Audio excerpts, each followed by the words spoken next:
திருச்சி அரசு மருத்துவமனையில் தவறான சிகிச்சையால் நர்சிங் மாணவி உயிரிழந்ததாக குற்றம் சாட்டிய சக மாணவிகள் 12 மணி நேரம் தீவிர போராட்டத்தில் ஈடுபட்டனர். இறுதியில் மாவட்ட ஆட்சியர் அலுவலகத்தில் நடந்த பேச்சுவார்த்தையில் எட்டப்பட்ட முடிவால் மாணவிகளின் போராட்டம் தற்காலிகமாக வாபஸ் பெறப்பட்டது. நர்சிங் மாணவி உயிரிழப்பு முதல் மாணவிகளின் போராட்டம் வரை விவரிக்கிறது இந்த செய்தி தொகுப்பு. புதுக்கோட்டை மாவட்டத்தைச் சேர்ந்த சீதாலட்சுமி என்ற மாணவி திருச்சி அரசு மருத்துவமனையில் 3ஆம் ஆண்டு நர்சிங் படிப்புக்கான பயிற்சியில் ஈடுபட்டு வந்தார். அவருக்கு மூக்கில் சதை வளர்ந்திருந்ததால் அவ்வப்போது மூச்சு திணறல் மற்றும் வீசிங் தொல்லை இருந்து வந்ததாக தெரிகிறது.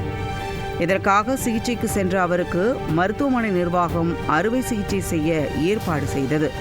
ஆனால் அறுவை சிகிச்சையின் போது மாணவி சீதாலட்சுமி திடீரென பரிதாபமாக உயிரிழந்தார். மருத்துவமனையின் உரிய முன்னெச்சரிக்கை நடவடிக்கைகள் மற்றும் முறையான பரிசோதனைகள் இல்லாததே மாணவியின் உயிரிழப்புக்கு காரணம் என்றும் அவரது மரணத்தில் மர்மம் இருப்பதாகவும் குற்றம் சாட்டி சக மாணவிகள் திருச்சி அரசு மருத்துவமனை முன்பு சாலை மறியல் போராட்டத்தில் ஈடுபட்டனர்.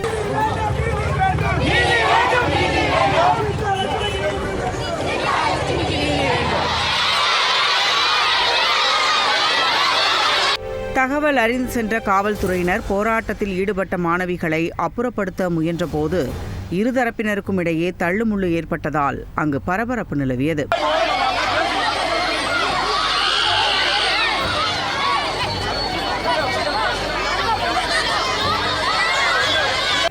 இதனிடையே போராட்டம் நடைபெற்ற இடத்திற்கு சென்ற அமைச்சர் ரமேஷ் செவிலியர்களுடன் பேச்சுவார்த்தை நடத்தினார்.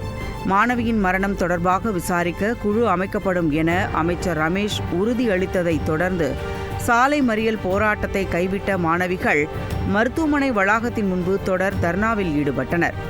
உயிரிழந்த மாணவியின் குடும்பத்திற்கு அரசு உரிய நிவாரணம் வழங்க வேண்டும், அறுவை சிகிச்சையின் போது அலட்சியமாக செயல்பட்ட அனைவரையும் உடனடியாக பணியிடை நீக்கம் செய்ய வேண்டும் உள்ளிட்ட பல்வேறு கோரிக்கைகளை முன்வைத்து கோஷங்களை எழுப்பினர்.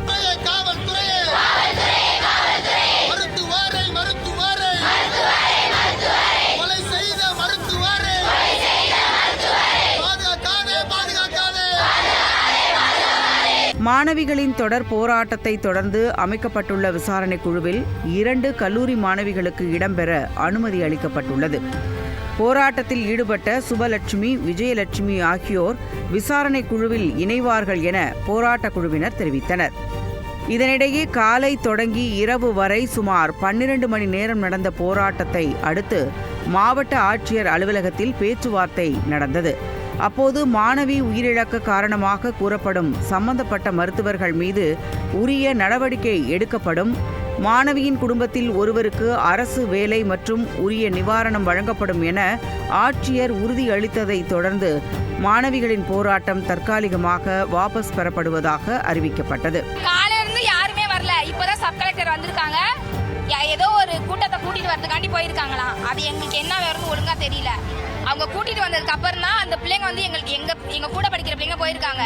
அவங்க வந்து என்ன விவரம்னு சொன்னாதான் எங்களுக்கு எதா இருந்தாலும் இனிமே தெரியும். அறுவை சிகிச்சையின் போது தவறான சிகிச்சையால் நர்சிங் கல்லூரி மாணவி உயிரிழந்த சம்பவம் திருச்சியில் பெரும் பரபரப்பை ஏற்படுத்தியுள்ளது.